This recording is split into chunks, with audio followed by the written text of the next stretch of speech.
everybody, I'm here today filming at Ananda's studio in Hadley where we just opened. It's a beautiful space, so I thought it'd be great to show it to you today in this sequence for runners, hikers, and bikers, or the athletic person. This is going to be a sequence using the wall that will focus on strengthening quads, hamstrings, and opening the quads and hamstrings. I hope you enjoy it. So I'm going to move back to the wall. Today you're going to warm up first before you do this with Surya Namaskar A, Sun Salute A, 3 to 5 times. And then you'll need a block, your mat, and a wall space. Okay, so I'm going to move back over here to the wall. So our first pose today is going to use a block. So you can take your block and you're going to face away from the wall and step your feet away from the wall a little bit. Your back comes to the wall. You're going to sit up tall with a long spine.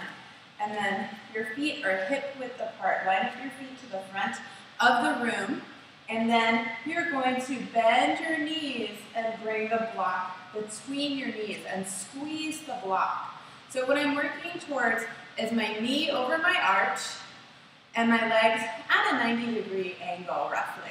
So this is going to work the muscles in the leg. It's very good for your knees to strengthen these muscles. So you might feel a little bit of quad burn. It's a good warm-up too. These other poses that we do. And you're really going to feel strong. So if you want, you can inhale and come up, slide up the wall a little bit. Exhale, come down the wall again. And take another couple of breaths here. And anytime you need to take a little break, you can slide up the wall and slide back down. But make sure to keep good alignment with the knee over the arch. So just a couple more breaths here, really rooting down into your feet, the four corners of the feet, strong ankles. One more breath. And exhale. Good, so we'll slide back up. And you can put your block down or your book or whatever you're using today. We're going to turn and face the wall now and be arms distance away from the wall. Bring your palms to the wall. We're going to take a half downward dog. This is something we did in my pose of the month a couple months ago. So first, just have nice foundation in your hands. Press through the fingers and spread them into your knuckles. You may want to take a half a step back, and then we're going to fold from the waist, bring the tailbone to point up, and then just walking your hands down. So this is a nice way to take downward dog, especially if when you take it, your shoulders bother you. When you're first learning the pose, it's a strong pose for the shoulders. So what you want to avoid is rounding the back in this pose. Bring a slight arch to the low back.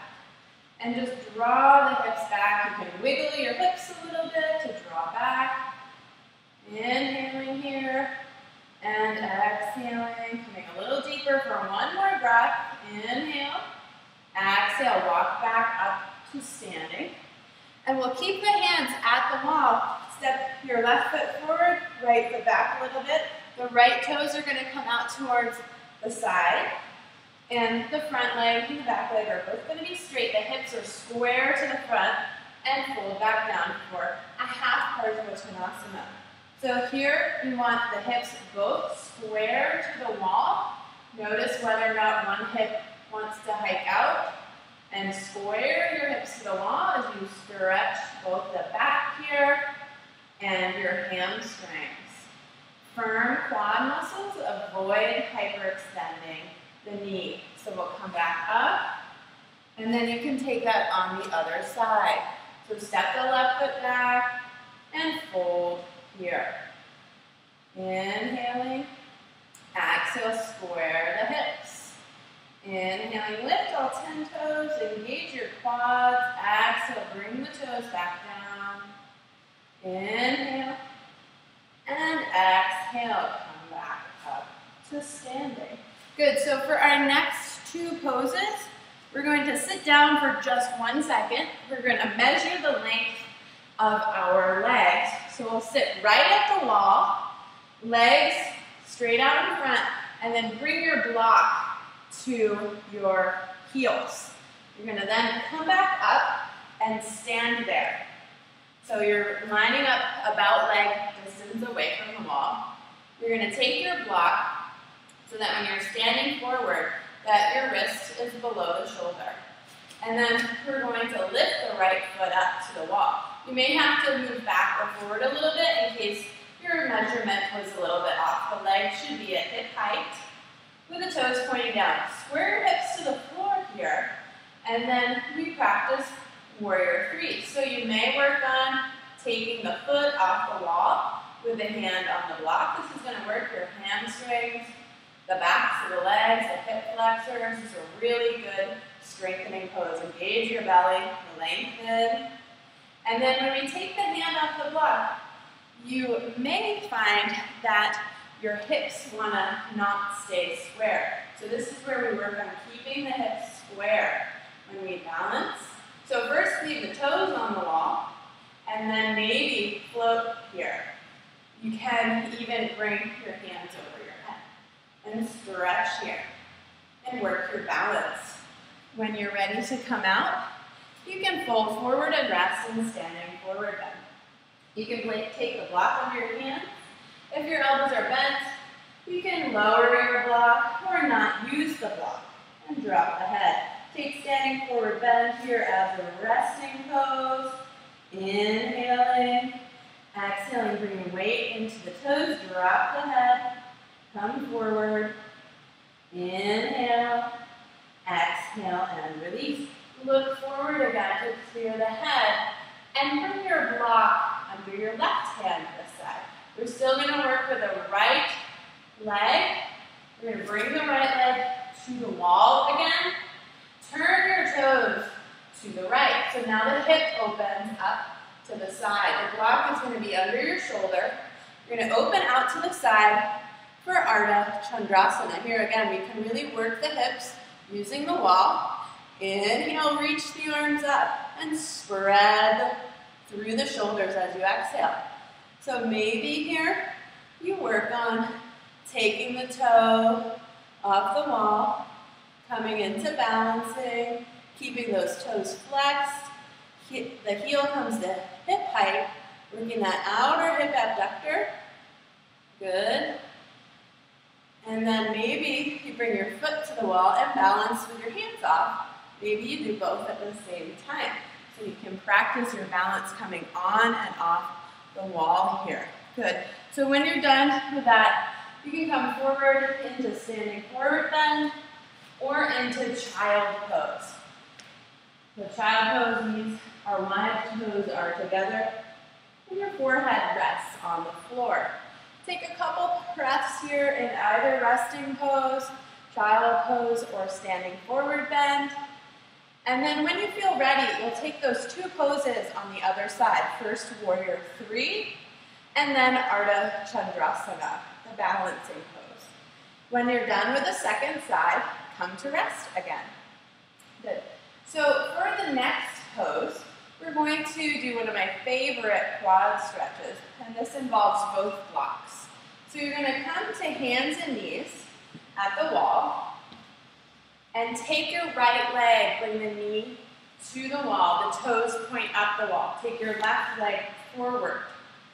So you may feel a deep quad stretch and hip flexor stretch in this right hip. If you don't feel much of a stretch, you may need to come up higher. So the more you come up higher, the deeper the stretch is going to be, so that's where you use the blocks to support you to come up higher. Now, you may feel an intense stretch here. You may meet resistance here. So what you want to do is stay here. But if you don't feel like you're coming fully into your full expression, you can bring the foot to the floor so that then the arch is below the knee, and you come up higher. And again, this is going to stretch that hip flexor. You might draw forward to come down deeper. You may bring the arms up overhead or to the wall behind you, coming into a little bit of a back bend here. Good. So taking this pose where it's appropriate for you, not forcing to come up higher. When you're done, come into child pose again. So take a few breaths there in child pose, and then on the other side. So taking your left knee to the wall, and then taking whichever height variation is appropriate for your body today. The next pose that we'll take is going to be a downward facing dog at the wall. So come from hands and knees. Come into your downward facing dog, and then step your leg up the wall. The toes point up the wall for standing split. Press in your hands to draw the hips back. Maybe this is your pose. Maybe you come deeper and take steps back with the arms to come up into the pose deeper for standing splits.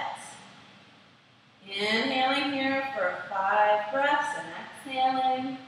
Just taking time to let the back of your leg open up. Good. And when you're ready to come down into child pose. Resting between sides. Good. Then, when you feel ready, you can take that on the other side. So our final pose today is kind of a fun inversion. It's going to work your upper body strength as runners, bikers, hikers, active people. A lot of our strength is in the low body. So this is a nice way to balance the lower and upper body in box pose. So in box pose, you're going to take your block again, measure leg distance away from the wall, bring that block to your heels, and then come up into a shallow downward facing dog first. Then you're going to take your foot, press the ball of your foot to hip height or sitting bone height into the floor, and then the next one, your legs start off bent, and then you straighten the legs so that the shoulders come over the wrists, and you look back at the wall. Pressing here into your hands for strength, maybe picking up one foot off the wall, and maybe picking up the other. You can practice this for as long as feels good. And then when you come out, just make sure that you come into a child pose. Because the tendency sometimes for inversions is to pop up really quick afterwards, and that can make you dizzy and give you a head rush. So you don't want to do that. So just remember to take a child pose after your inversions. So I thank you for joining me with my sequence today for the wall and for runners, hikers, and bikers. I am here at Ananda's studio on Wednesday mornings at 9, and on Friday mornings at 9. So I would love to have you join me here, and I hope to see you all soon. Be well. Thank you.